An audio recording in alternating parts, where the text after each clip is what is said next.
What's going on, guys? This is Michael MGF, and today I'm going to be doing a review on the new LEGO Marvel Superheroes promotional minifigure Electro from the Amazing Spider-Man 2, and this minifigure has finally shown up in Toys R Us after sitting around in warehouses for God knows how long. They're in Toys R Us now, and unfortunately, though, the offer that allows for you to get this minifigure for free after spending $30 or more on any LEGO will unfortunately be ending tomorrow, so unless you're able to rush out to your Toys R Us today and pick one up, you're probably going to end up stuck on eBay or on Bricklink, unless your Toys R Us will end up just selling them off for the usual price of $3.99. And thankfully my Toys R Us almost didn't sell this to me, but I found someone who did not know about the promotion and sold it to me anyway, because these do ring up for $3.99 if you have them do so. So I definitely recommend you pick up this minifigure. It is pretty cool. Unfortunately, not the most accurate design LEGO Group has ever put out, but I decided I would do a review on this minifigure anyway, because I am still working on a lot of minifigures, man, and it has been 2 weeks already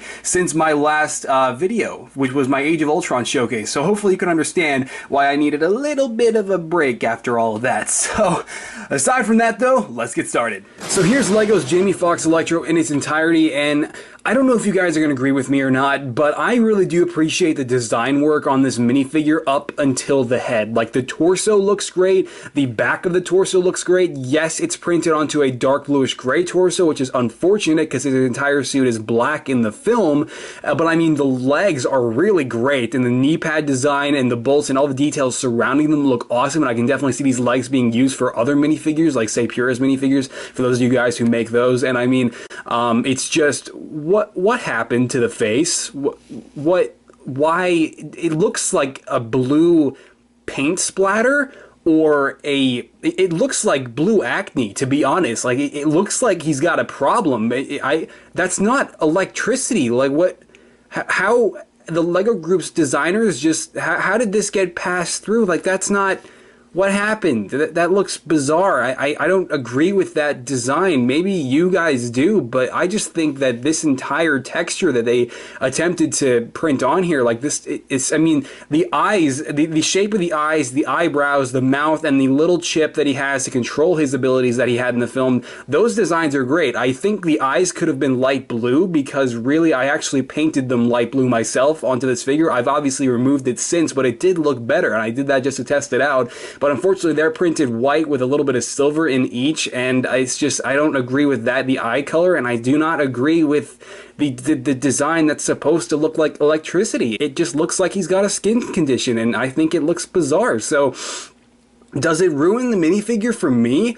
Almost, yeah. I mean, I really like the torso and the legs. I don't appreciate how it's not printed onto a black torso, because that could have obviously been easily avoided, but it's just, what happened to the face design, man? It's so strange, but hopefully you guys don't share the same opinion, and you can appreciate this minifigure more than I do. It's just, being a customizer and having looked at tons of reference pictures of the character last year while I made my own version of the minifigure, it's just, it's hard for me personally to look past design errors like this. It's just, it's strange, to be honest. And he is equipped with these electricity pieces. You guys have seen them before in like Star Wars sets, for instance, for like Force Lightning. So he gets a couple of those, and overall for $3.99 though, if you want to snag this minifigure, I'd definitely say he's worth $4, absolutely. But I mean, aside from that though, that's pretty much it for Electro from the Amazing Spider-Man 2, and I gotta say though, he does look pretty sweet paired with Phoenix Customs pad printed Spider-Man. I do have a review on this figure available on my channel if you guys want to check that out. So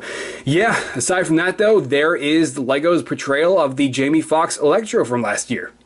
Why are we even fighting? You forgot my name, and people like you more. Are you serious? Dude, I need to finish this trilogy. They're gonna reboot me. Mr. Garfield, Sony is voiding your contract. So, there you go, the review on the new Electro Polybag, and well, I guess mostly new. It kind of came out like a while ago, and it was being given out to a bunch of different people at this Legoland, I forget which, for like some event like last year, I think it was, and then it started to show up more and more, and then suddenly it was in Toys R Us warehouses, and it sat there for like a month or two, like I mentioned at the start of this video. So I mean, I was kind of surprised when this actually ended up showing up as just a promotion, because it's like, I'm still dumbfounded as to how the LEGO group was able to actually give us this minifigure legally, because I was unaware that they had a deal with Sony to do this, so I still have no idea why we didn't get Amazing Spider-Man 2 sets. Or maybe they got like a license with Sony after the movie came out, so they didn't find it to be worth it, but now I guess that doesn't matter anyway, because Marvel is going to be collaborating with Sony on Spider-Man, and Marvel already has a contract with LEGO. I don't know. But clearly we're not going to be getting any Sony Spider-Verse sets anytime soon, but we got this minifigure here somehow, and it's pretty decent. Not, I mean, aside from the dark gray torso and the blue acne, it's a decent minifigure. But if you enjoyed the review on it or found it informative, be sure to let me know, man, by dropping this video a like below and or your opinion down in the comments, as either of which really mean a lot, guys, and definitely go a long way, as it takes a lot more time to record and edit these videos than you might think.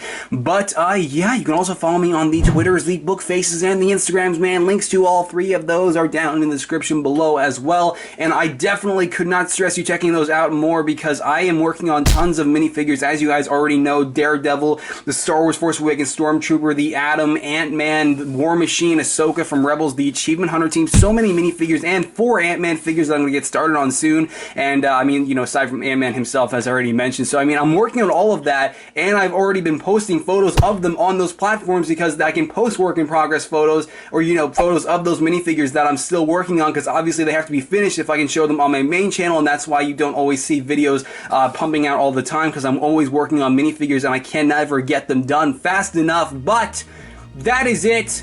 Electro from the Amazing Spider-Man 2 brings back all the feels from my Amazing Spider-Man 2 showcase video that I did last year. But yeah, that's it. I'm gonna go. I'll see you later, man. Okay. Bye. Crap. Bye.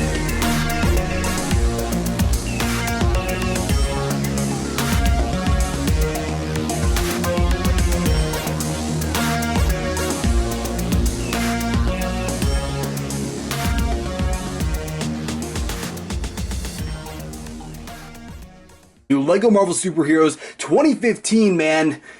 Yeah, I think you probably know what the year is, though. You see what you did? Hold on, guys, this is my freaking chair creaking, man. Gosh damn it. So here is the either that or shit.